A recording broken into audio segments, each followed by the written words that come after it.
Alright, what is good, YouTube? It's your boy Rebel back with another video, and today we have yet another Qwen Image model to showcase. So this is the Qwen Image 2512 model. This is Qwen's newest image base model. So not an edit model, but just a native base model. Today we will be looking at the GGUF version provided by Unsloth. This team uses a new dynamic methodology for SOTA performance. So this just creates higher precision for your images. So the first thing you're going to need to do is go to the link in the description and download the workflow and the models. The first two are the GGUF model and the Lightning LoRa. You have a selection of sizes and various versions for each. The final three are instant download links. So this is your instruct text encoder, which will be the active one you will call on in the workflow. And this is your inactive mmproj text encoder, which is a passive text encoder. It's inactive in the workflow. Once you activate this one, it will call on this one itself. But you do need both of them to run the workflow, so download both. And your third is the Qwen Image VAE. If you already have this, you don't need to download it, but it's right here if you don't. A couple things to note. This is very important here. I have the shift adjusted to 13 in the workflow because the native workflow that Unsloth provided was at 4, and for some reason I was getting a bunch of blurry images and artifacts. So I bumped it all the way up in testing to 13, and that seemed to correct almost every issue I had. With that being said though, you can download the workflow and punch it into Comfy and you will get something that looks like this. So here is your subgraph for the models. You have your GGUF, you have your LoRa, you have the strength for that LoRa, you have a passive LoRa that is in the workflow bypassed right now for just, you know, future updates. When we get LoRa's for this model, you can put it in here and unbypass it. To get back to this, I know this is confusing for people. So to access the subgraph without changing anything, you can go right in here. And then to go back, you just hit this tab and it will bring you back into the workflow. I know some people get confused with these subgraphs, but this is, trust me, it is way better for ease of access. So you have your shift and strength down here. This is where you can adjust your shift if you get any issues.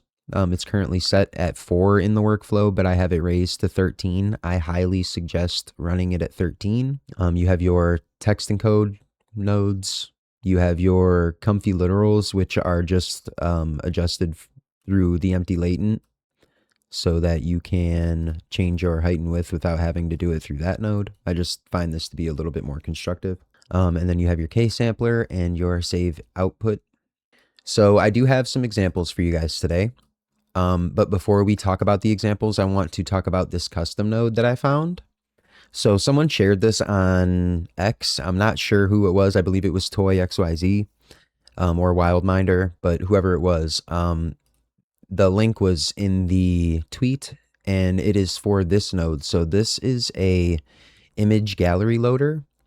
Now what it does is you can open a folder and load images into here as opposed to, you know, dragging and dropping it. You can just select it from this node. So it's pretty cool.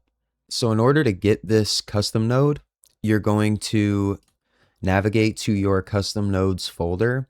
You're going to click the address bar and you're going to type in CMD, and then you're going to come to the link in the description and you're going to copy this first command and you're going to paste it and hit enter. You can paste with the right click on your mouse and you will hit enter. I'm not going to do this because I already have done this. And then after that runs, you're going to type CD. Then you're going to go into the actual image gallery loader folder and you're going to click the address bar again. And then you're going to right click and copy. And then where it says CD, you're just going to right click again and then hit enter.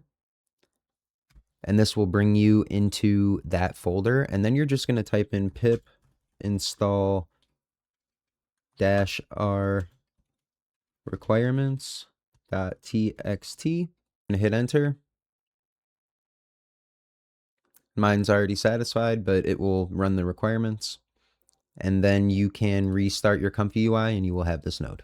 So I have a bunch of examples selected, and what we're going to do is show these examples on a shift of 4 and a shift of 13 so that you can understand a little bit better what I was going through to figure this out. So here's our first example. The prompt is for a photorealistic surreal portrait of a dragon-human hybrid elder with molten gold scales encrusting wrinkled human face, carved obsidian horns from temples, fiery slit eyes smoldering, volcanic crater sunset with lava rim lighting erupting from fissures, ash clouds sculpting ridges, wide 35mm lens, pyroclastic bokeh, hyper detailed textures. So as you can see, the shift of 4.0 just is not valuable in my opinion. The images just come out way too blurry. This is a shift of 13, corrects everything. Here we have another example. Here's your shift of 4. Here's your shift of 13. As you can see, everything is corrected properly. A lot cleaner of an image, a lot more fidelity. So now that I have shown you some examples of the shift, we will get into some regular examples of just the shift of 13 with the correction. Here we have a good example of some text in the image. So this is a dragon breathing fire and the words Qwen Image 2512 in flames. All of these are rendered at 512 just to save time, and the resolution isn't the best, but you could easily run this, you know, at 1024. It's just going to take a little bit longer. So here we have a man standing next to a lake in the African plains. Here we have a lion in the African wilderness. Here we have a cybernetic man. Here we have a man driving a Mustang convertible. We have a elderly woman at a desk. We have an elderly man, a wilderness scene, a lion's face, another wilderness scene. So this was a test for just purely text prompting.